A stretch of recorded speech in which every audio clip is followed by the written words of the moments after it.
In this guide, I'm gonna explain how you can remove a song from an Instagram post after you have already posted it. Let's get started. First, launch your Instagram app, navigate to your profile page.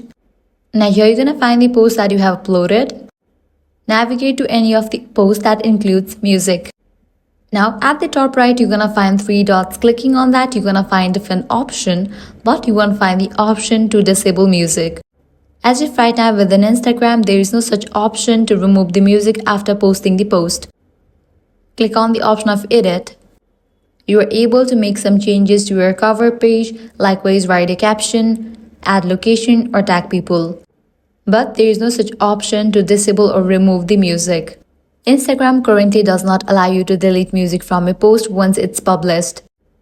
If in the future Instagram comes up with this kind of feature, I'm gonna definitely update you guys. And that's a wrap for this video. If this guide helped you out, do not forget to like, share and subscribe.